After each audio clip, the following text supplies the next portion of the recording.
Assalamualaikum warahmatullahi wabarakatuh. Alhamdulillah, tidak pernah berhenti kita memuji dan memuja Allah atas segala nikmat yang Allah limpahkan kepada kita, termasuk Allah masih memberikan kita satu hari lagi umur, dan hari ini harusnya kita maksimalkan untuk menjalankan tujuan utama kita diciptakan, yaitu mengabdi dan beribadah kepada Allah subhanahu wa ta'ala. Kalau masa lalu kita berisikan ketaatan-ketaatan kepada Allah, maka hari ini kita tambah tentunya secara kualitas dan juga kuantitasnya bagi ibadah yang bisa ditambah kuantitas seperti ibadah-ibadah sunnah. Dan kalau di masa lalu kita masih punya kesalahan atau dosa, maka hari ini kita punya kesempatan untuk taubat dan menyelamatkan diri dari hukuman Allah subhanahu wa ta'ala. Biasa kami bahasakan kalau hari yang kita masih hidup adalah hari emas kita, di mana kita harus bisa syukuri, dan cara bersyukur adalah memaksimalkannya di atas ketaatan kepada Allah subhanahu wa ta'ala. Dan juga kita panjatkan salam hormat kita kepada utusan Allah Nabi besar Muhammad sallallahu alaihi wa alihi wa sahbihi wasallam, sebagaimana Allah telah perintahkan kita untuk mengucapkan salam hormat kepada beliau. Melanjutkan pada buku kita, ibu-ibu sekalian, yang ditulis oleh Dr. Sa'id bin Ali bin Wahf Al-Qahtani, agar doa dikabulkan dan sebab-sebab terkabul dan tertolaknya doa berdasarkan Al-Quran dan Sunnah. Kita akan masuk pasal ketiga. Pada kesempatan ini tentunya syarat-syarat terkabulkannya doa dan hal-hal yang menghalangi terkabulkannya. Dan sebelumnya pasal 2 kita sudah bahas ada 10 poin tentang keutamaan berdoa. Dari poin 1 sampai poin 10. Dari halaman 19 sampai di halaman 23. Dan insya Allah mudah-mudahan itu sudah cukup untuk mewakili keutamaan doa. Kembali saya ingatkan kalau doa itu adalah komunikasi seorang hamba dengan Tuhannya. Kalau kita mau rasionalkan, kalau seandainya ibu dikasih kesempatan oleh pemimpin satu negara, anggaplah mungkin kita di Indonesia, presiden misalnya, memberikan kesempatan untuk ibu bisa komunikasi dengannya secara langsung, mungkin dikasih nomor pribadi, dan bisa menyampaikan keinginan apa saja. Setiap saat bisa, dan dia akan penuhi kebutuhan kita. Tentu ini mungkin tidak terjadi ya. Bahkan kepada anak sendiri pun mungkin belum tentu seorang pemimpin bisa penuhi semua kebutuhannya. Tetapi ini kalau kita andaikan saja. Kalau seandainya ada orang seperti kita, lalu diberikan kesempatan seperti itu oleh seorang pemimpin yang memang berkuasa, saya yakin kita sangat bangga dan kita tidak akan sia-siakan kesempatan itu. Apapun yang kita butuhkan kita akan sampaikan. Ini rasional saja. Sebenarnya doa jauh lebih dahsyat daripada itu tentunya. Karena kita sedang bicara kepada pencipta alam semesta ini. Kalau nikmat sedang ada pada kita apapun itu, dari makanan, minuman, pakaian, kesehatan, harta, pasangan hidup, keturunan, kebahagiaan, dan segala macam hal. Maka yang ciptakan kita Allah, yang ciptakan semua nikmat itu Allah, yang bisa pertahankan dan menambahnya hanya Allah. Berarti kita sedang meminta itu kepada Allah yang memang pemilik yang sebenarnya. Begitu juga kalau kita sedang ada ujian, sakit, gangguan orang, difitnah, diganggu, ada orang utang gak bayar, dan segala macam hal. Yang ciptakan kita Allah, yang ciptakan permasalahan itu sebenarnya penciptanya Allah. Dan yang bisa memberikan jalan keluar terbaik hanya Allah subhanahu wa ta'ala. Dan tidak ada satupun dari raja manusia yang bisa seperti ini. Allah subhanahu wa ta'ala memudahkan kita agar bisa komunikasi secara langsung dengannya, dan itulah namanya doa. Satu buku ini membahas semua tentang masalah komunikasi itu kepada antara kita dengan Allah subhanahu wa ta'ala. Maka jangan disia-siakan kesempatan ini.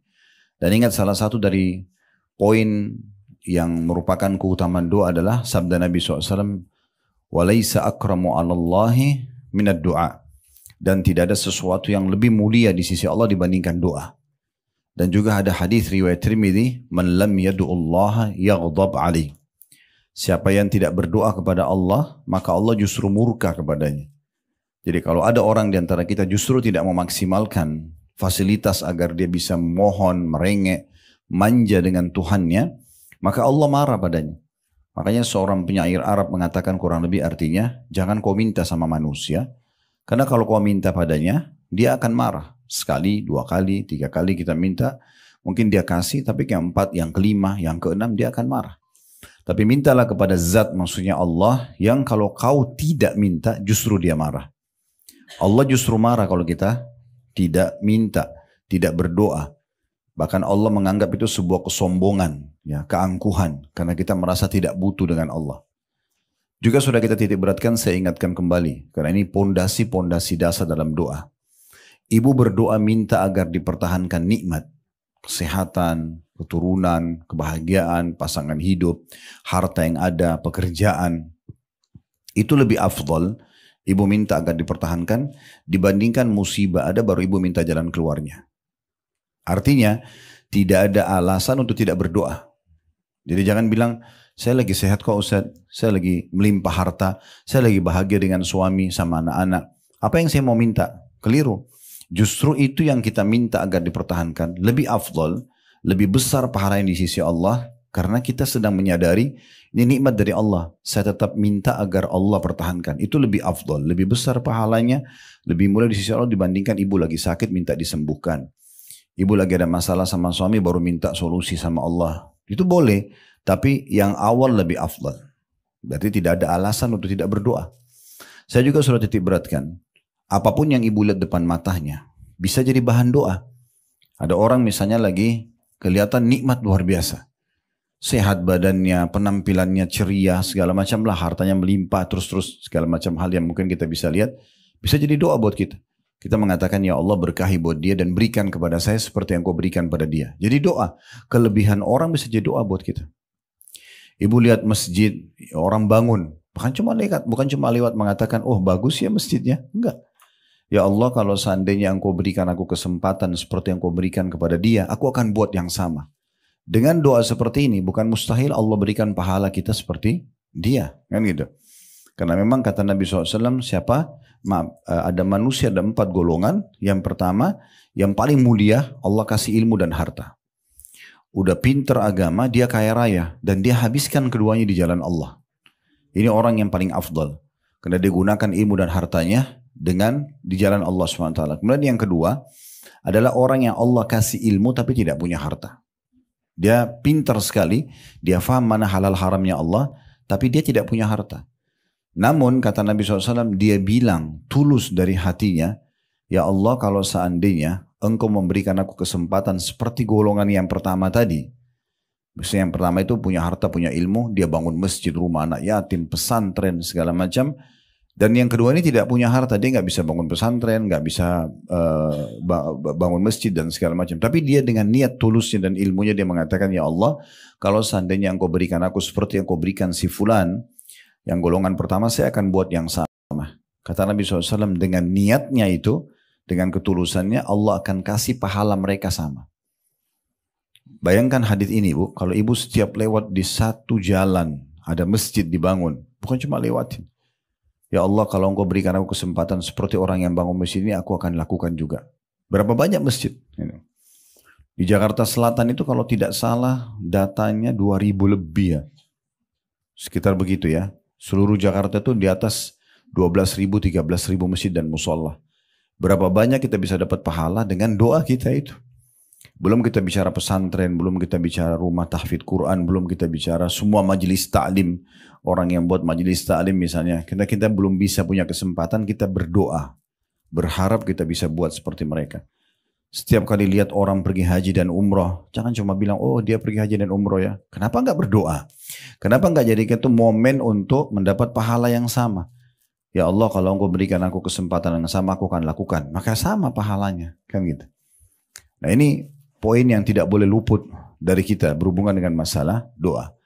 Dan hati-hati juga dengan golongan ketiga dan keempat. Kalau golongan ketiga adalah orang yang Allah kasih harta tapi tidak punya ilmu. Habis uangnya bangun karaoke, diskotik, foya-foya, judi, mabuk. Misal, dia tidak ada ilmu agama, dia punya harta melimpah. Jadi disalahgunakan hartanya. Ini orang yang buruk kata Nabi SAW. Golongan keempat lebih buruk lagi. Nggak punya ilmu, nggak punya harta. Udah bodoh, miskin. Tapi yang dia lihat golongan ketiga. Yang punya harta, habis untuk maksiat. Maka dia mengatakan, kalau saya punya harta yang sama, saya buat seperti orang ini. Maka sama-sama dosanya. Dia nggak bangun diskotik, dia nggak bangun karaoke, dia nggak judi, tapi sama dosanya karena dia niat ingin seperti orang itu. Jadi poin-poin seperti ini harus betul-betul menjadi pondasi dasar. Ya. Jadi kalau orang punya kelebihan depan mata kita, kita bisa jadikan momen untuk berdoa. Begitu juga kalau orang punya kekurangan. Ada orang cacat salah fisik, ada orang lebih sedikit misalnya kedudukannya di mata masyarakat daripada kita, lebih sedikit hartanya. Kita bisa jadikan doa misalnya, atau ada ujian pada dia. Ya Allah, selamatkan aku selamanya dengan keluarga aku dari apa yang kau ujikan kepada orang ini. Kan bisa jadi doa. Dan kita juga bisa doakan dia, ya Allah, keluarkan dia dari permasalahannya misalnya. Karena memang kalau kita doakan seseorang kebaikan dan Allah kabulkan, misalnya sembuh dari penyakitnya, lunas dari utangnya dan segala macam, maka nanti kalau orang ini keluar dari permasalahan dan kena hasil dari doa kita, selama dia aktivitas setelah keluar dari permasalahannya, kita akan panen pahala dia. Nah ini pondasi-pondasi dasar yang harus difahami dalam masalah doa. Jadi tidak ada alasan untuk tidak berdoa, dan memang dia ibadah yang sangat mulia di sisi Allah Subhanahu wa taala. Karena orang-orang yang berdoa itu berarti orang-orang yang dekat dengan Allah Subhanahu wa taala. Jadi kita kembali ke hadis tadi, laisa syai'un akrama Allahi taala minad du'a, tidak ada sesuatu yang lebih mulia terhadap Allah daripada berdoa itu. Itu ada di pasal sebelumnya ya, di pasal kedua, di poin nomor 7, di halaman 21 ya. Itu tentang masalah ya, bagaimana tidak ada yang lebih mulia di sisi Allah daripada doa. Jadi orang kalau sudah berdoa itu berarti orang yang coba berusaha manja dan bergantung pada Tuhannya, dan itu target doa. Sementara tadi yang saya bilang kalau orang tidak berdoa malah Allah marah padanya, lihat di poin 8-nya. Kan gitu. Ini juga sudah kita bahas pertemuan yang lalu ya. Justru orang kalau tidak berdoa Allah marah padanya. Jadi harusnya kita selalu berdoa.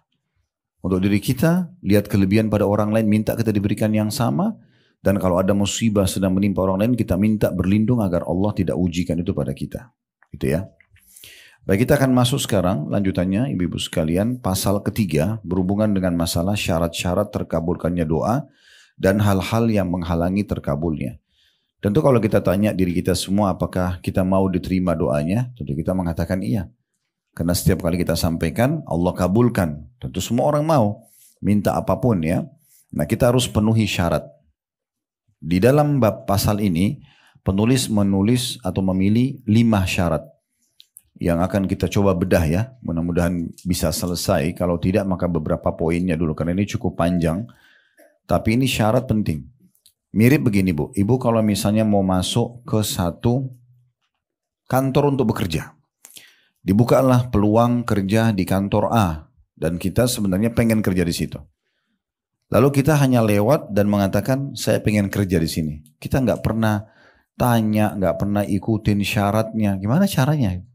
Syaratnya harus biodata, harus serahkan ijazah, harus dan itu misalnya. Tapi kita nggak pernah. Kita cuma bilang saya mau kerja di situ. Nggak akan ada hasilnya. Nggak akan ada hasilnya. Ya, itulah pentingnya syarat. Ya, itulah pentingnya syarat-syarat. Makanya ada syaratnya supaya doa kita bisa diterima. Makin ibu penuhi syarat ini, maka makin cepat penerimaan doanya.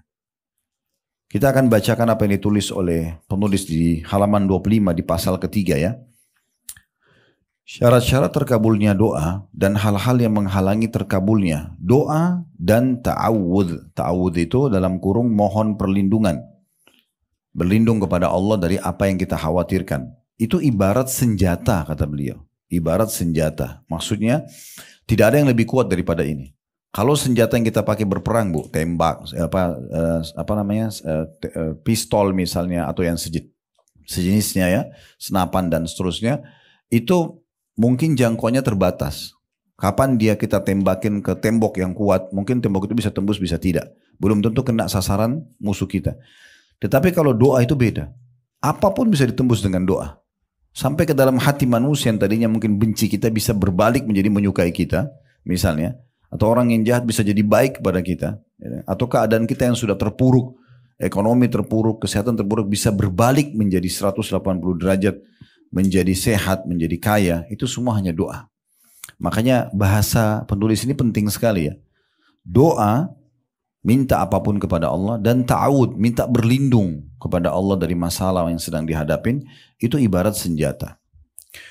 Kehebatan senjata bergantung kepada pemakainya.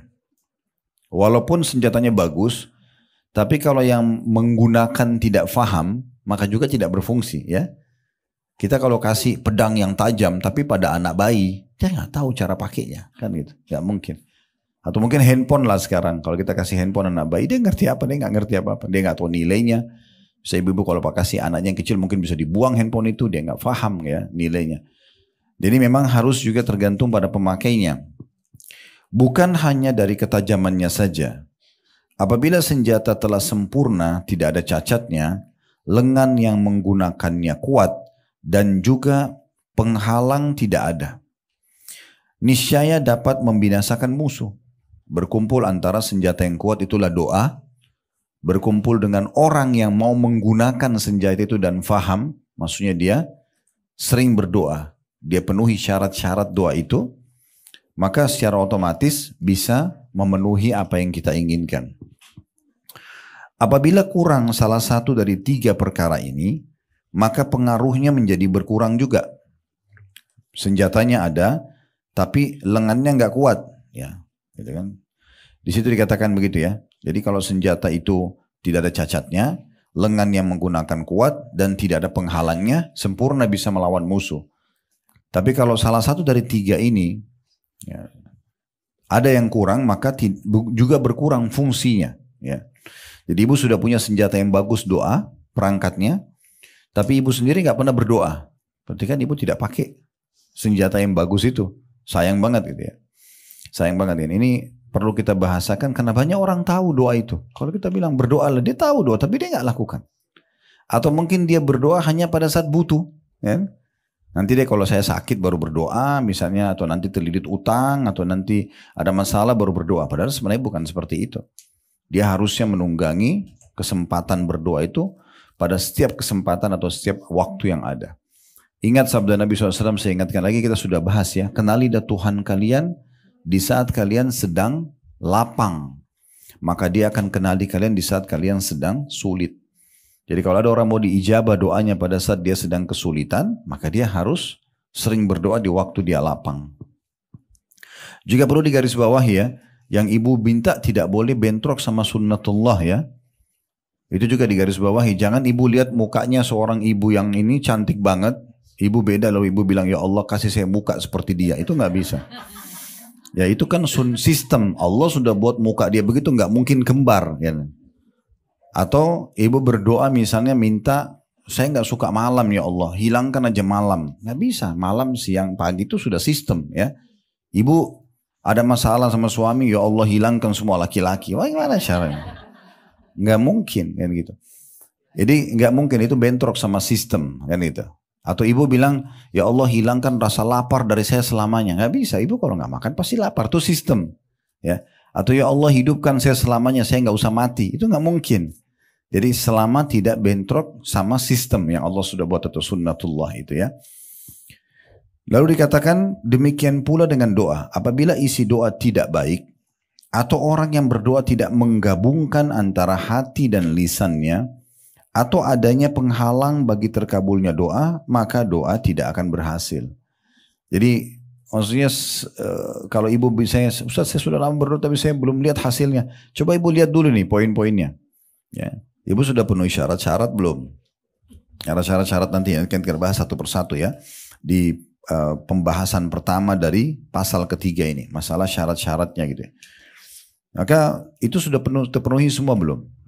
Kalaupun sudah misalnya terpenuhi. Nah sekarang berapa lama ibu sudah berdoa? Kan itu juga ada waktu ya. Jadi mirip sama dosis obat. Kalau ibu berobat ke dokter bisa sembuh. Tapi minum obatnya 3 hari misalnya antibiotiknya. Atau sampai habis 1 minggu misalnya. Itu kan ada dosisnya. Karena saya sudah jelaskan juga yang lalu. Kalau kita misalnya sakit lalu ibu mengatakan ya Allah sembuhin saya. Tiba-tiba sembuh. Kita sudah nggak berdoa lagi. Maka tertundahnya dalam beberapa saat. Ya, seperti ibarat dosis obat doa itu. Akan membuat seorang hamba terus dalam doanya. Saya juga sudah pernah singgung sebuah hadis Nabi SAW. Bila Allah mendengar sebuah doa yang indah dari seorang hamba. Dia terus merengek, dia manja sama Tuhannya. Dia meneteskan air mata, dia nggak mau pindah dari sejadah sampai hatinya tenang misalnya, contoh. Dan belum Allah kasih. Kalau Allah dengar doa yang indah itu, Allah sengaja menunda jawaban doa itu. Kenapa? Agar hamba tersebut tetap dalam doanya. 2-3 hari, 1 minggu, 1 bulan dia berdoa. Kalau dia lihat hasil daripada pahalanya, selain diijabahnya apa yang merupakan hajat dia di dunia, maka mungkin dia berharap sepanjang hidup dia berdoa terus. Nah, seperti itulah.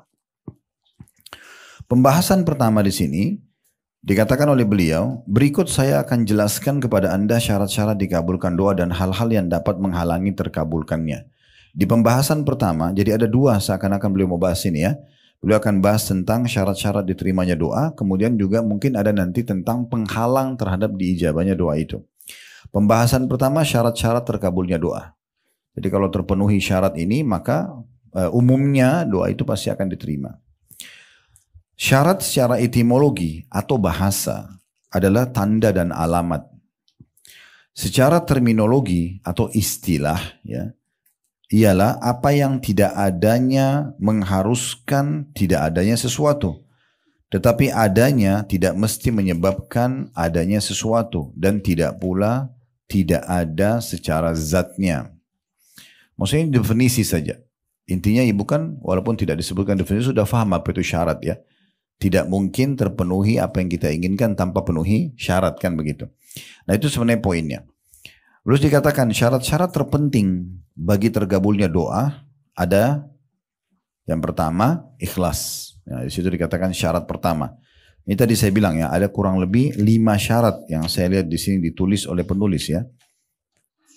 Itu dari halaman 26 syarat pertama itu sampai nanti di syarat yang terakhir yang kelima itu di halaman 38 ya. Jadi dari halaman 26 sampai 38 ya 12 lembar gitu ya. 12 bagian bahasan gitu ya. Saya tidak tahu ini bisa kita selesaikan atau tidak, tapi kita coba bahas ya. Karena saya sudah bahasakan ibu-ibu sekalian, target kita bukan menyelesaikan buku. Target kita adalah memahami isi buku. Karena kalau cuma selesaikan buku 1 kali pertemuan saya bisa bacain selesai gitu kan. Tapi bagaimana kita poin demi poin bisa jelas semuanya. Syarat pertama diterimanya doa dan syarat untuk diterima semua amal. Wajib ini bukan pilihan, ikhlas ya. Dan ikhlas dikatakan yaitu membersihkan doa dan amal dari segala yang mencampurinya dan menjadikannya hanya untuk Allah semata. Yang tiada sekutu baginya, n-nya besar kata ganti Allah, tidak tercampur riya, ingin dipuji oleh orang, tidak pula berbangga-bangga diri. Bahasa Arabnya sum'ah. Saya sudah sekian tahun berdoa, saya sudah bangun sekian banyak masjid, nah gitu ya. Bukan mengharap materi yang bakal sirna dan bukan pula karena berpura-pura berdoa. Melainkan mengharap pahala dari Allah dan takut kepada azabnya serta mengharapkan keridoannya. Ini 1 paragraf kurang lebih definisi sekaligus penjelasan tentang apa itu ikhlas. Ya. Saya ulangi lagi diperhatikan. Ikhlas itu yaitu membersihkan doa dan amal dari segala yang mencampurinya. Ya. Dan menjadikannya hanya untuk Allah semata. Yang tiada sekutu baginya. Tidak bercampur riya. Tidak pula berbangga-bangga diri dengan ibadah atau doa itu. Bukan mengharapkan materi yang bakal sirna. Jadi berdoa supaya dibayar orang gitu ya. Karena banyak orang begitu datang berdoa supaya dapat duit, dapat makanan misalnya. Dan bukan pula karena berpura-pura saja. Karena orang lagi diat atau depan kamera, jadi angkat tangan berdoa ya. Seperti biasa dekat Ka'bah itu banyak orang gitu ya. Angkat tangan seakan-akan berdoa lalu difoto sama temannya. Dan depan orang semua lagi. Saya nggak tahu apa maksudnya. Kita mau jabarkan bukan riya. Dari mana gitu. Ya. Karena dia sudah angkat tangan tidak lagi berdoa. Pura-pura gitu. Melainkan dia betul-betul tidak ada semua itu mengharapkan pahala saja dari Allah. Dan juga dia takut kepada siksa Allah kalau tidak berdoa ya. Dan juga mengharapkan keridoannya. Sesungguhnya Allah telah memerintahkan ikhlas dalam Al-Quran. Salah satu ayatnya atau dimulai dari ayat surah Al-A'raf ayat 29. Qul amara rabbi bil qist wa aqimu wujuhakum 'inda kulli masjidin wad'uuhu mukhlishina lahud-din kama bada'akum ta'udun. Katakanlah, Rabbku menyuruh menegakkan keadilan. Dan katakan pula hai Muhammad, luruskanlah muka atau dirimu di setiap sholat dan sembahlah Allah dengan mengikhlaskan ketaatanmu kepadanya. Sebagaimana dia-nya besar kata ganti Allah, telah menciptakan kamu pada permulaan, demikian pula kamu akan dikembalikan atau kembali kepadanya. Saksi bahasan kita adalah dan sembahlah Allah. Makna sembah semua ibadah, ya. Doa, sholat, puasa, sedekah, bakti orang tua, jihad, apa saja, majelis ilmu, semua harus ikhlas karena Allah Subhanahu wa taala, baru mendatangkan keberkahan dan mendapatkan keutamaannya. Kemudian dari ayat ini tentunya kita ambil dulu pelajaran, ada dua pesan penting di sini dari Allah Subhanahu, atau tiga pesan penting dalam ayat Al-A'raf 29. Yang pertama itu Allah perintahkan berlaku adil, walaupun untuk diri kita sendiri dan orang-orang di sekitar kita. Itu mungkin ada bahasan sendiri bab adil, tapi yang jelas kita disuruh berbuat adil dalam setiap hal. Termasuk kalau ibu-ibu diamanahkan anak-anak sama Allah, tidak boleh dibedain, harus semua sama, laki-laki dan perempuan sama pemberiannya. Ya, mungkin yang sedikit berbeda adalah porsi. Kalau masih bayi sama sudah besar, porsi makanannya beda, misalnya ukuran baju beda. Tapi standar itu tidak boleh. Makanya pernah Nu'man ibn Bashir, ayahnya Nu'man, dua-duanya sahabat. Nu'man sahabat, Bashir sahabat. Kebetulan Bashir ini punya anak beberapa orang, Bu, dan dia melihat di antara semua anaknya yang paling bakti namanya Nu'man. Dia datang kepada Nabi SAW lalu mengatakan, ya Rasulullah, ini Nu'man karena anak saya yang paling bakti, saya mau khususkan pemberian buat dia. Dan dia minta Nabi jadi saksi. Maka Nabi SAW tanya, hai Bashir, kau kasih semua anakmu sama enggak? Dia bilang tidak ya Rasulullah. Kata Nabi SAW, saya enggak mau jadi saksi. Lalu Nabi tanya balik, hai Bashir, kau mau semua anakmu berbakti sama kau nanti pada saat mereka besar, sama standar baktinya? Semua santun, semua ramah, semua ngurus kamu kalau sudah tua? Dia mengatakan iya. Kata Nabi SAW, sama ratakan mereka. Harus sama. Ya. Berikan porsi makanan sama semua. Apalagi kalau dekat-dekat umurnya ya. Gitu. Berikan pakaian apa saja, nilainya harus sama. Kalau yang saya buat itu, di laptop saya pun saya susun tuh. Nama anak-anak, kalau ada satu anak yang beli mainan misalnya, yang lain tidak, saya beli saldo anak yang lain tuh. Jadi kita kasih saldonya, misalnya 50 ribu nih, yang lain kakak adiknya nggak beli. Ya sudah, anak ini punya 50 ribu. Dia bisa beli untuk yang lainnya. Dia bisa mau bawa tambah uang sakunya atau apa itu terserah. Karena nanti Allah akan tanya, ini adil nggak? Beda pemberian hidup begini, namanya hibah sama warisan. Nah kalau warisan memang laki-laki 2, perempuan 1, itu memang hukum Allah begitu ya. Karena anak laki-laki wajib kita nafkahi sampai balik saja, anak perempuan dinafkahi sampai sudah menikah. Sampai menikah gitu kan. Makanya perempuan selalu aman, sebelum nikah wajib dinafkahi oleh ayahnya, setelah nikah wajib dinafkahi oleh suaminya. Anak laki-laki tidak seperti itu, makanya Allah kasih warisan mereka lebih banyak ya, dan tidak boleh dilanggar ini Bu ya.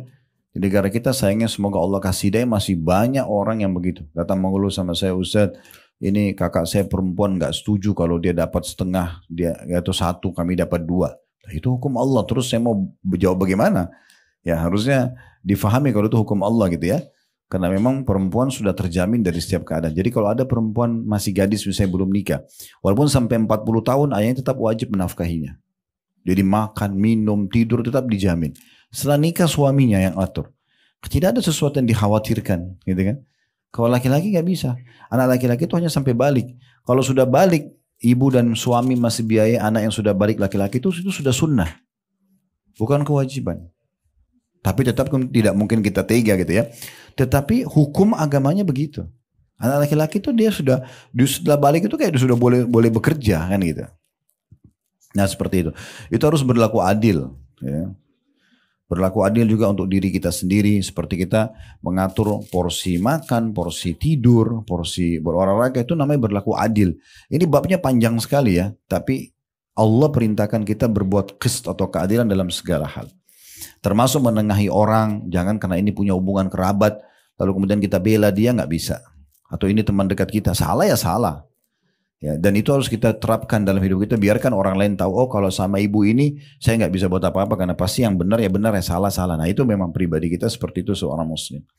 Itu pesan pertama. Pesan yang kedua, ini yang disebutkan bahwasanya kita diperintahkan untuk mengikhlaskan niat kepada Allah Subhanahu wa taala dalam setiap ibadah. Sembahan atau cara kita menyembah Allah, berdoa, berzikir, apa saja semua itu ikhlas karena Allah. Pesan ketiga, adanya diingatkan bahwasanya kita semua akan meninggal dunia dan akan kembali kepada Allah Subhanahu wa taala. Pasti akan kita kembali. Sehebat apapun kita jaga kesehatan kita, hidup di tempat yang udaranya asri lah, sehat lah, segala macam, olahraga, tetap mati di saat ajalnya datang gitu ya. Maka itu tidak mungkin kita pungkiri. Tapi memang kita juga tidak boleh putus asa mengatakan, toh kalau saya mau mati ya sudah biar aja, saya nggak usah olahraga, saya nggak usah sehat-sehatan, dan seterusnya. Itu juga keliru ya. Jadi kita memaksimalkan hidup kita dengan hal-hal yang baik karena juga akan ada penilaian yang baik. Kenapa jenazah itu kalau mati tetap dimandikan, toh sebentar lagi dimasukkan di kuburan dan dimakan oleh tanah? Karena kita harus kembalikan jasad itu kepada Allah dalam kondisi utuh, baik, sebagaimana Allah pinjamkan kepada kita. Tetap disampoin, pakai sabun, pakai kain kafan yang bersih. Padahal sebentar lagi masuk tanah dimakan sama belatung tanah. Dan kata Nabi SAW, semua jasad kalian akan dimakan oleh tanah kecuali tulang ekor kalian yang darinya nanti Allah akan bangkitkan kalian pada hari kiamat. Tapi yang jadi saksi bahasan tetap dibersihkan jenazah itu. Nah, begitu juga kita masa hidup kan. Kita Allah berikan rasa gerah. Gak nyaman rasanya kalau gerah. Tapi kalau kita mandi segar. Supaya kita jaga badan itu. Kita kalau nggak sikat gigi nggak percaya diri ngomong sama orang. Tapi kalau sikat gigi bersih rapi kita jadi percaya diri. Semua kita lebih suka wangi, penataan yang rapi. Dan kita tidak suka justru yang berantakan, bau yang tidak sedap. Orang semua manusia tidak suka. Itu Allah buat fitrah. Supaya kita memang melalui hidup kita dengan hal-hal yang baik-baik. Hidup ataupun meninggal dimaksimalkan. Jangan karena mau mati juga tuh hanya tidak merawat diri. Bukan seperti itu juga ya. Itu yang dimaksudkan. Kemudian firman Allah yang selanjutnya, ini dalil yang kedua tentang masalah ikhlas, surah Ghafir ayat 14, nama lainnya surah Mu'min. Nah, surah nomor 40 dalam Al-Quran ini ya. Kalau Al-A'raf tadi itu ada surah nomor 7. Fad'ullaha mukhlisina lahuddina walau karihal kafirun. Maka sembahlah Allah dengan memurnikan ibadah kepadanya meskipun orang-orang kafir tidak menyukainya. Di sini ada satu pesan dari ayat ini adalah bagaimana kita disuruh ikhlas kepada Allah Subhanahu wa taala, tulus. Walaupun orang kafir tidak suka bisa memiliki dua makna. Makna yang pertama dia tidak suka karena itu adalah pondasi agama kalian, disuruh ikhlas. Ya. Kalau mereka tidak kenal namanya ikhlas, mereka pokoknya minta bantu orang harus ada imbalannya, gitu ya. Islam tidak mengajarkan itu, Bu ya. Jangan sampai ibu berprinsip seperti itu. Artinya setiap ada orang yang akan berkenalan sama ibu langsung berpikir, saya dapat apa secara duniawi dari orang ini? Kaya nggak? Dapat jabatan nggak? Dapat ini? Itu nggak bisa dalam Islam, nggak ada. Kita disuruh berteman sama semua orang, mau kaya mau miskin, ya, semua kita berteman sama mereka. Selama mereka adalah orang-orang yang beriman yang bisa menambah iman kita, kenapa kita tidak berbaur sama mereka? Yang dilarang hanya bergaul sama orang-orang fasik, orang munafik, ya. Fasik itu ahli maksiat, hidupnya semua penuh dengan pelanggaran agama. Jangan kita terpengaruh nanti. Dia ke neraka, kita ke neraka. Dia dihukum, kita dihukum kan gitu. Tapi selama tidak kita berteman sama semua orang. Dan memang Islam menyuruh mendahulukan untuk mencari pahala dibandingkan urusan dunia. Berteman sama orang bagaimana kita bermanfaat bagi dia. Bagaimana kita bisa menjadikan teman kita, lingkungan kita, pasangan kita, anak-anak kita. Segala macam ini adalah sumber pahala buat kita. Gitu kan? Bukan bagaimana saya bisa meraih keuntungan dari dia. Nah itu poin yang harus kita garis bawahi. Nah itu perbedaan kita sama orang-orang kafir. Mereka suka itu sebagai pondasi agama kalian atau tidak suka nggak usah peduli. Ya. Atau kalau mereka hidupnya selalu menghubungkan antara apa yang mereka lakukan buat orang lain harus ada unsur timbal baliknya, dibayar dengan duit dulu gitu kan. Maka itu berarti juga sifat orang kafir. Orang muslim tidak seperti itu. Kita dibalas, misalnya ibu kirim makanan ke tetangga. Dibalas lagi makan atau tidak bagi kita nggak penting. Karena bagi saya sudah memberi, saya sudah sedekah. Kok dia kasih juga ya alhamdulillah. Gak usah bilang ini tetangga nggak tahu diri ini ya. Saya sudah kirim makanan, masa kembali piring kosong. Nah, berarti ibu nggak ikhlas. Ya, berharap ada unsur timbal balik. Kirim baju harus ada baju juga. Kan? Atau itu nggak dalam Islam nggak ada itu. Kita dahulukan gimana dicatat pahala oleh Allah SWT. Kalau orang kasih kita tidak ada masalah tanpa kita minta ya. Karena membuka pintu mengemis minta-minta haram dalam Islam. Haram nggak boleh. Masuk dalam kategori dosa besar, Bu. Bahkan dalam hadis yang sahih dijelaskan Nabi SAW melarang umatnya meminta-minta kalau masih bisa makan sehari sekali. Kalau masih punya makanan hari itu, nggak boleh minta. Satu hari makan itu sudah nggak boleh minta. Yang boleh itu kalau betul-betul dia sudah kelaparan, dia akan mati kalau nggak makan. Itu baru boleh buka pintu minta. Itu pun minta di saat itu saja. Dan tidak ada sama sekali pintu yang lain. Kata Nabi SAW, tidak ada orang yang membuka pintu mengemis, kecuali Allah akan bukakan baginya pintu kemiskinan. Hidupnya akan terhina. Makanya sebagian ulama salaf mengatakan, jangan buka pintu-pintu minta atau mengemis itu, karena dia akan mendatangkan kehinaan pada diri orang tersebut. Sekarang atau jangka panjang, gitu kan. Misal kita minta nih sekarang sama orang. Satu waktu anggaplah ekonomi kita jadi baik. Kita ketemu sama orang tersebut. Mungkin kita lebih baik sekarang dari dia. Tapi kan ada kenangan dulu kita pernah minta. Kan begitu ya.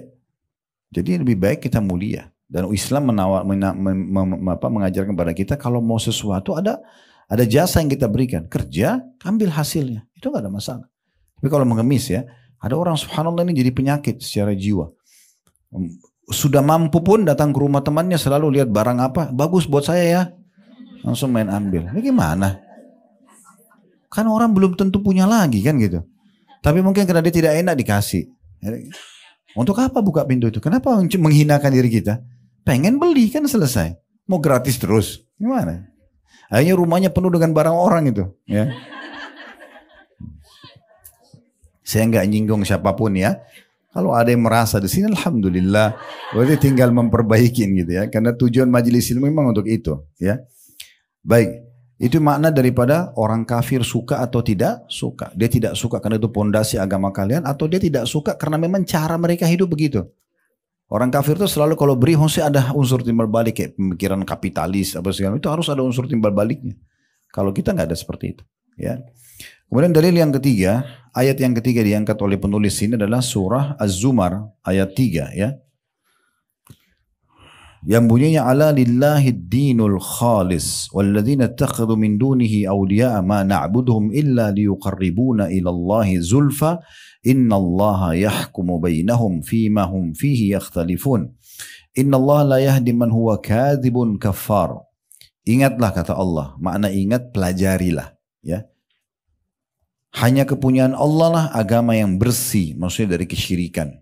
Kalau mau jadi seorang muslim tidak boleh ada ya mempartnerkan Allah dengan makhluknya.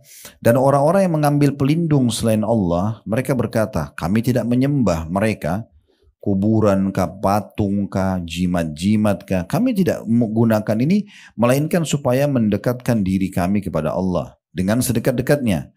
Sesungguhnya Allah akan memutuskan di antara mereka tentang apa yang mereka berselisih padanya. Sesungguhnya Allah tidak menunjuki orang-orang yang pendusta lagi sangat ingkar. Kita coba bedah di sini. Ayat ini menjadi beberapa faedahnya. Yang pertama adalah perintah untuk ikhlas. Ingatlah hanya kepunyaan Allah lah agama yang bersih. Tidak boleh ada partisipasi, dipartnerkan dengan makhluk ya. Karena riya itu kan ibu sholat. Ria, maksudnya apa? Dia sholat karena Allah, tapi diikuti dengan pengen dipuji oleh orang. Itu kan berarti mempartnerkan Allah dengan makhluk, namanya syirik. Itulah menyekutukan Allah, itu Allah nggak mau. Allah mau dia murni sendiri. Ibu dilihat orang, tidak dilihat orang, tetap ibadah. Itu ikhlas namanya. Orang lihat tidak lihat, tetap berdoa, tetap sedekah, tetap pokoknya kerjalah ngaji dan segala macam, gitu ya. Jadi Allah melarang. Ini faedah pertama dari surah Az-Zumar ayat 3 ini. Kita disuruh ikhlas. Kemudian potongan yang kedua. Sesungguhnya adanya ancaman bagi orang-orang yang menyekutukan Allah dengan sesuatu. Ya. Dan kebanyakan mereka menganggap apa yang mereka lakukan dari sekutu-sekutu itu adalah perbuatan yang baik. Kayak orang pakai jimat, ya mungkin ada perempuan karena mau cantik pakai susuk atau apa itu semua, atau mau supaya laris usahanya pakai pelaris. Semua ini nggak diperlukan. Kita nggak pernah punya pilihan untuk membentuk alis kita, bibir kita, hidung kita, telinga, rambut. Kita nggak pernah pilih, lahir begitu. Berarti Allah pencipta sudah pilihkan yang terbaik. Ibu nggak usah khawatir, Allah datangkan nanti orang yang suka itu. Iya. Jadi nggak perlu khawatir, nggak usah ikuti mukanya dia atau mukanya ini, kan gitu. Saya pernah lihat cuplikan di negara kita ada orang laki-laki, tangannya puntung, dua-dua kakinya puntung, ada istrinya, ada anaknya. Kuasa Allah. Allah datangkan jodohnya. Cuma kadang-kadang kita yang rewel, Datang ini, terlalu pendek. Datang ini, terlalu gemuk. Datang ini, terlalu hitam. Tidak mau. Ini datang sinyal Allah nolak terus. Istikharah saja. Kalau hati tenang, bismillah, kita tidak tahu mana yang baik gitu ya. Ada seorang wanita sangat cantik di Madinah. Terkenal sangat soleha dari keluarga baik-baik. Nabi punya seorang sahabat namanya Julaibib. Pernah dengar nama ini? Julaibib ini terkenal di masa Nabi itu dengan orang yang buruk rupa. Jelek orangnya secara fisik gitu ya. Begitu disebutkan dalam hadis. Terus Nabi lihat Julaibib ini orangnya tampangnya buruk ya, jelek, tambah badannya kecil, kurus. Nabi datang ketemu dia, lalu Nabi mengatakan, "Hai Julaibib, kenapa kau tidak nikah?" Dia tahu diri, dia mengatakan, "Ya Rasulullah, siapa yang mau sama saya nih?" Dia tahu diri, dia siapa yang mau? Kata Nabi, "Saya akan coba nikahkan kamu." Nabi pilih salah satu rumah orang Ansar yang ada perempuan cantik ini. Tapi dia terkenal keimanannya, sangat kuat imannya perempuan. Lalu Nabi SAW ucapin salam, disambut sama pemilik rumah. Nabi bilang, orang-orang Arab tuh biasanya kalau mau melamar dia bilang, "Kami punya hajat pada kalian." Kata-kata hajat ini berarti mau melamar gitu. Nabi bilang, "Kami punya hajat dengan kalian." Ini tuan rumahnya kira Nabi yang mau melamar. "Oh, selamat datang ya Rasulullah," sambut. Nabi bilang, "Bukan buat saya, buat Julaibib ini." Terus orang tuanya perempuan ini bilang, "Sebentar, kalau untuk Julaibib kami tanya dulu anaknya." Begitu kalau ibu baca kisahnya itu ya. Kami tanya dulu anaknya mau nggak ini. Karena Julaibib dikenal memang buruk rupa gitu ya. Maka pas waktu ayah ibunya ini nyambut Nabi, rupanya si anak gadis ini dengar dari dalam. Langsung dia mengatakan, "Wahai ayah dan ibu, apakah Anda berdua akan menolak lamarannya Rasulullah?" Ini yang lamarin Nabi nih. Bukan orang biasa. Gak mungkin dia sembarangan datangin orang. Maka karena itu lamaran Rasulullah, nikahkan saya sama Julaibib.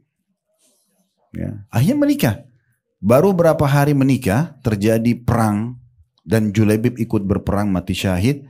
Dan waktu Nabi ketemukan jenazahnya Julaibib, itu digendong oleh Nabi. Di sebelahnya Julaibib ada 7 orang kafir yang dibunuh sama dia. Dia mati syahid dan dia juga membunuh orang kafir. Dan dengan itu istrinya ini dapat syafaatnya, kan masuk surga.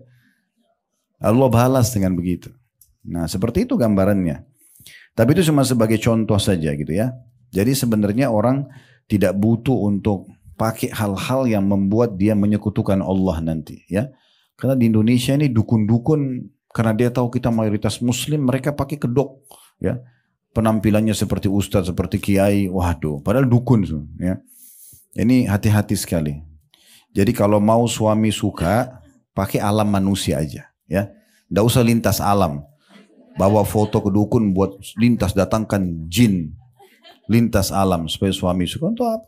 Tatapan mata yang syahdu, ucapan yang santun, jaman tangan yang ramah, tulus dari hati, selesai. Manusia suka. Itu saja kok cara manusia. Untuk apa pakai cara yang lain, mantra-mantra segala macam, makanannya, minumannya, pakaiannya, omong kosong semua ini ya. Kesyirikan kepada Allah, nggak boleh. Nggak boleh, itu diantaranya. Jadi nggak boleh.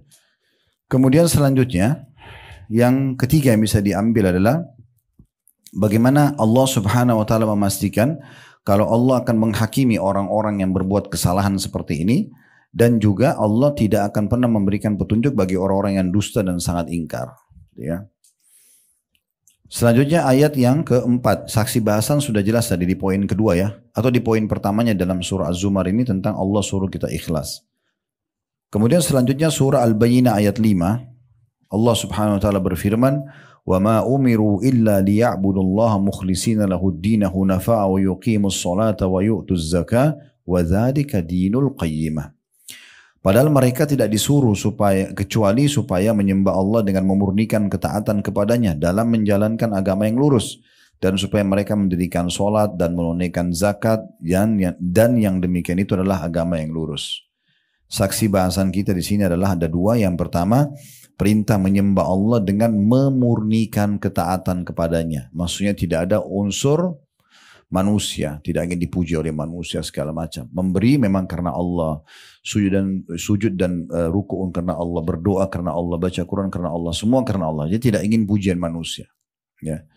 Dan perlu saya tambahkan poin di sini, ibu kalau lihat ada temannya ahli ibadah, keluarganya suka ibadah, jangan dipuji depannya ya. Tidak boleh dipuji. Kamu tadi sholat bagus banget ya. Itu jangan dipuji, nggak boleh ya. Karena jangan sampai dia ikhlas jadi berubah ya. Makanya pernah ada orang di masa Nabi SAW sholatnya bagus banget. Jadi sangat bagus tuh maknina, takbiratul ihram, rukunya, i'tidalnya, sujud, semua dengan tenang sampai salam. Tapi itu agak jauh dari Nabi.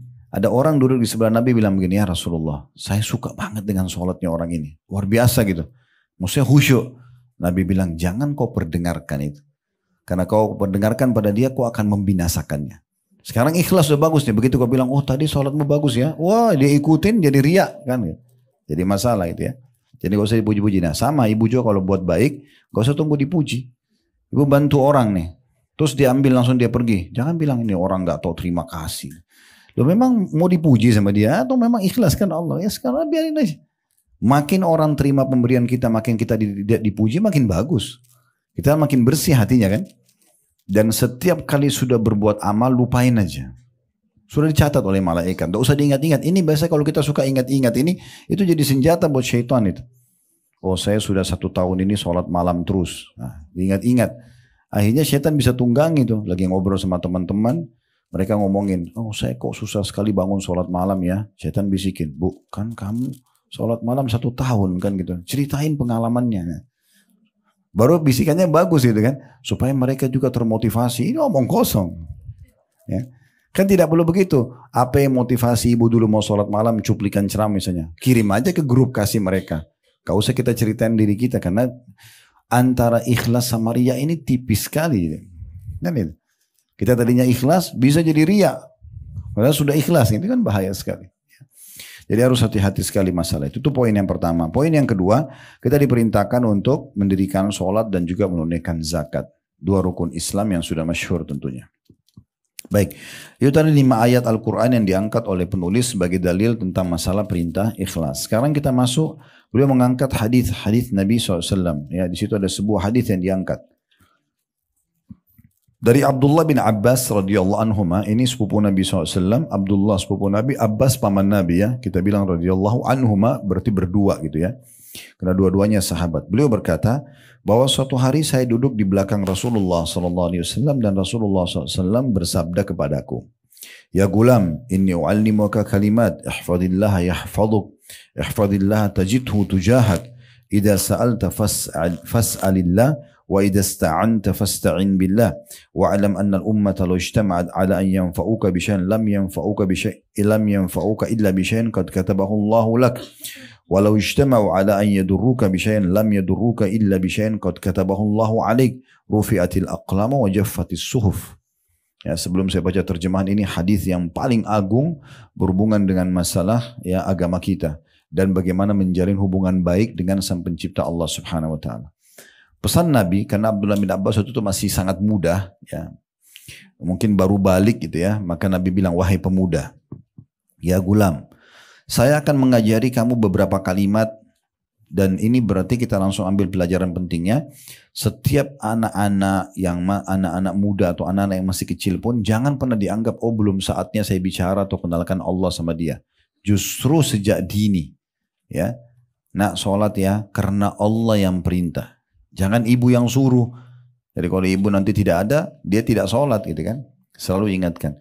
Sedekah ya nak, ini karena Allah yang perintahkan. Selalu bawa nama Allah itu ya. Saya kalau sampaikan anak-anak di rumah seperti itu. Akhirnya saya pernah dengar mereka ngomong gitu pada saat saya lagi tidak di situ. Tapi betul-betul mereka tidak tahu kalau saya lagi ada di ruangan yang lain. Tapi saya dengar. Kadang-kadang kalau mereka saling mengingatkan, gak boleh loh, Allah larang. Mereka gak bilang ayah atau ibu. Nah itu poin penting, itu pesan ya.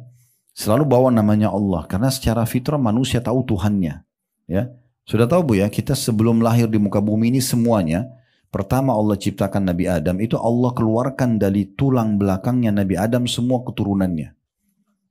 Semua kita ini pernah dikeluarkan, dikumpulkan di Wadi Nu'man namanya di Mekah. Ya, di situ dikeluarkan dan Allah menyatakan dalam Al-Quran itu, Alastu bi rabbikum, bukankah aku Tuhan kalian? Kita semua sudah mengatakan, qalu syahidina. Kita semua mengatakan, ya kami menyaksi engkau adalah Tuhan kami. Makanya ibu kalau duduk dengerin Allah larang, Rasulullah bersabda, itu kayak mudah kita menerimanya. Karena memang fitrah kita tahu kalau kita punya Tuhan gitu ya. Nah seperti itulah. Ya. Jadi tidak sulit untuk menanamkan itu, apalagi sejak dini kepada anak-anak. Selalu bilang Allah, Allah itu ya. Hai anak muda, saya akan mengajari kamu beberapa kalimat. Nah ini berarti anak-anak muda mulai diajarkan. Pesannya adalah peliharalah perintah dan larangan Allah. Jagalah hubungan baik dengan Allah. Apa yang diperintahkan kerjakan, jaga, wajib atau sunnah, apa yang dilarang, haram atau makruh tinggalkan. Niscaya balasannya Allah akan memeliharamu. Allah akan menjagamu juga dari segala macam mara bahaya yang bisa menimpamu. Peliharalah hubungan baik dengan Allah. Di situ terjemahnya sunnah Allah. Sebenarnya hubungan baik dengan Allah lebih tepat ya. Peliharalah hubungan baik dengan Allah, tentulah engkau akan mendapatinya. N-nya besar. Kata ganti Allah, mendapati Allah di hadapanmu. Kalau kita jaga azan langsung sholat, ya ada kesempatan zikir-zikir, berdoa majelis ilmu, kita jaga hubungan baik dengan Allah, maka Allah selalu ada di hadapan kita. Maknanya selalu bersama kita. Kita butuh bantuan akan dibantu, kita butuh nikmat akan ditambahkan, gitu ya. Apabila engkau memohon sesuatu, maka mohonlah hanya kepada Allah saja. Dan apabila engkau meminta suatu pertolongan, mintalah hanya kepada Allah saja. Ketahuilah, walaupun seluruh umat berkumpul untuk mendatangkan satu manfaat untukmu, tidaklah mereka itu dapat memberimu kemanfaatan kecuali sekedar yang Allah tetapkan untukmu saja.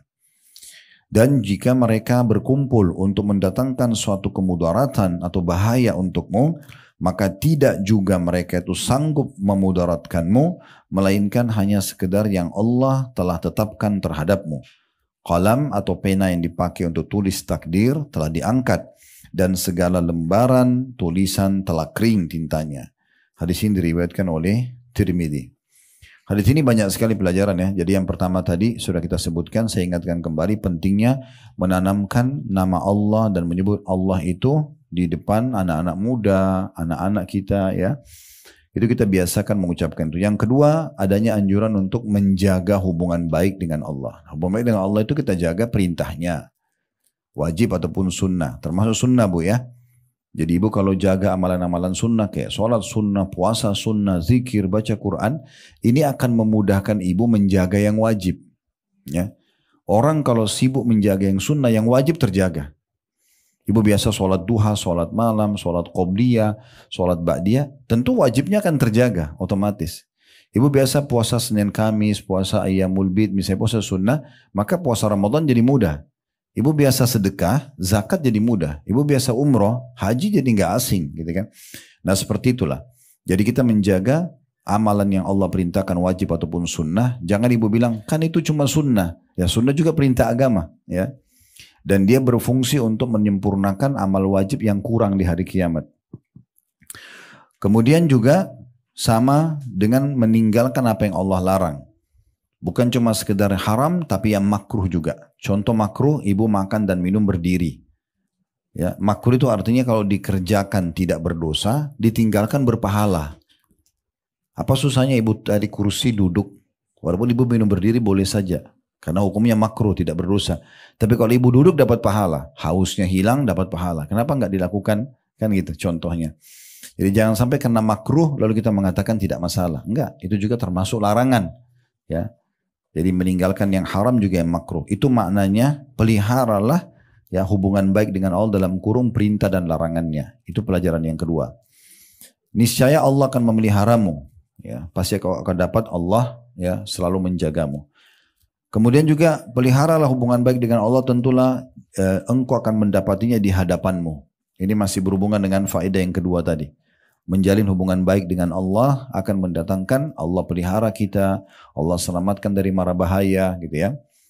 Pelajaran yang ketiga, ini dalam sekali ya, yaitu kalau seandainya ada satu umat kayak manusia semuanya, ingin memberikan kepada ibu manfaat, mereka ingin memberikan kepada ibu sesuatu, Nabi SAW bilang, manfaat yang sampai kepadamu itu hanya yang sudah Allah takdirkan. Jadi bukan karena mereka, tapi karena Allah takdirkan, maka sampailah kepadamu.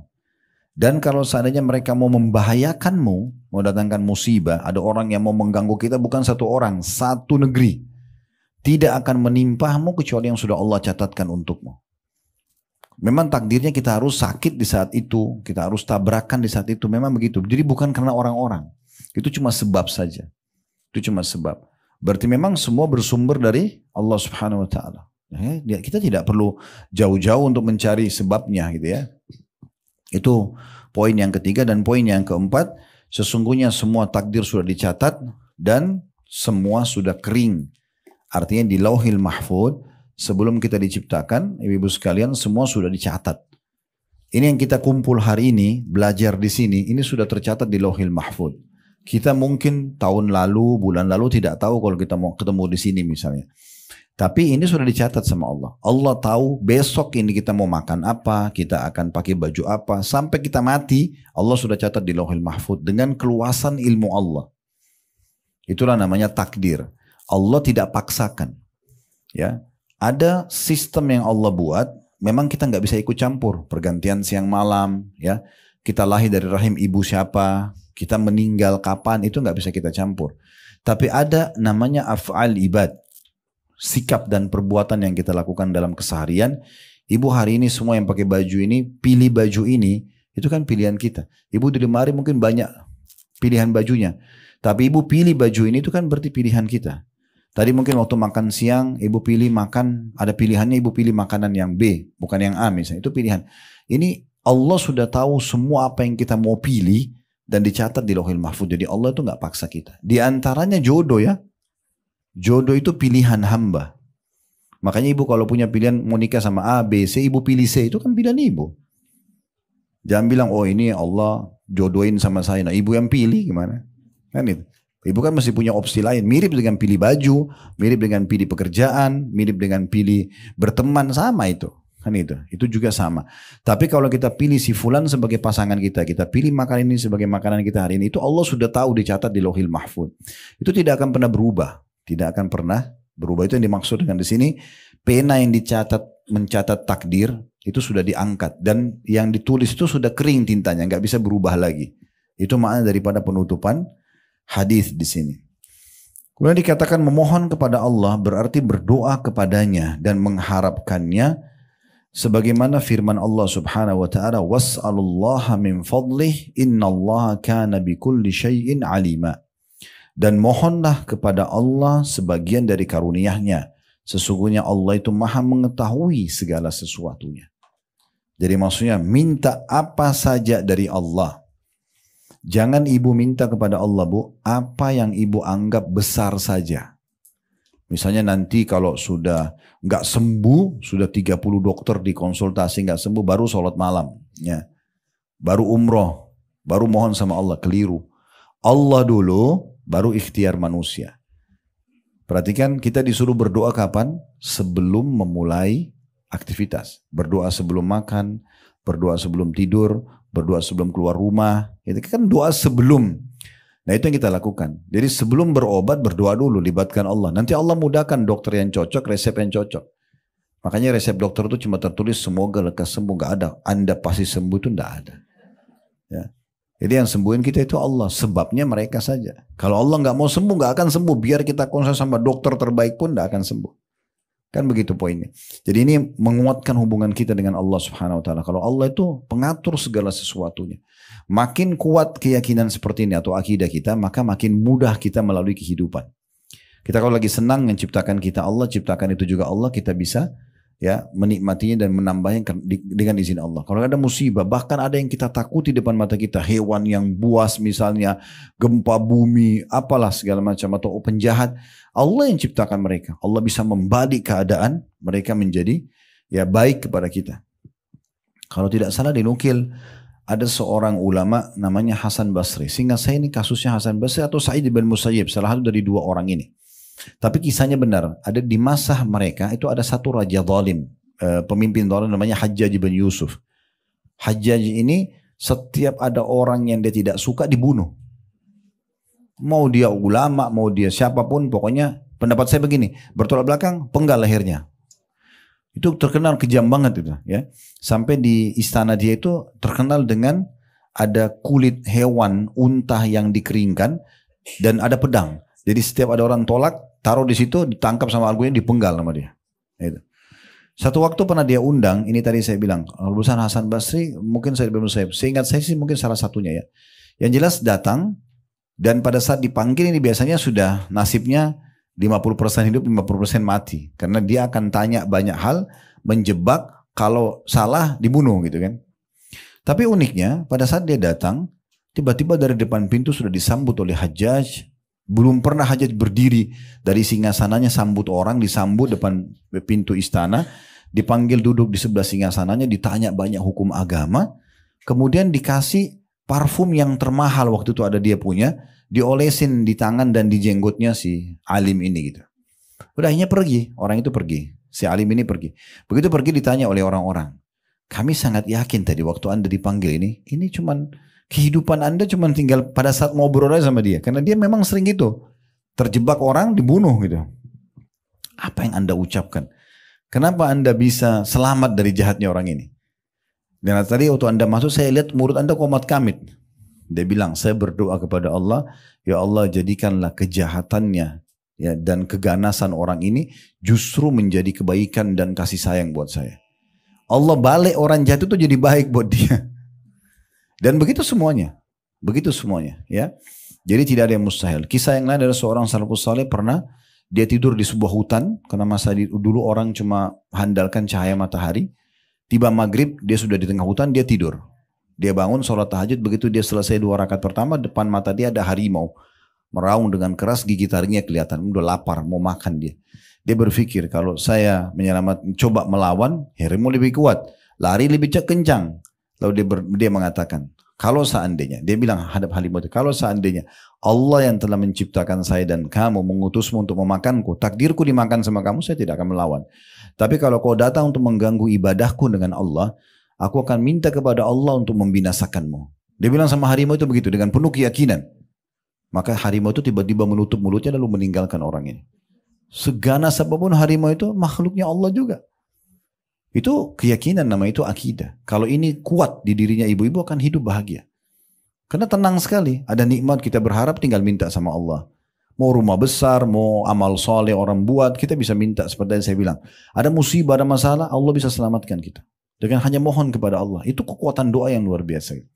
Jadi harus ditanamkan betul-betul ya. Yang penting ingat ikhlas karena Allah subhanahu wa ta'ala. Itu poinnya ya. Jadi kita akan masuk insyaAllah poin yang kedua.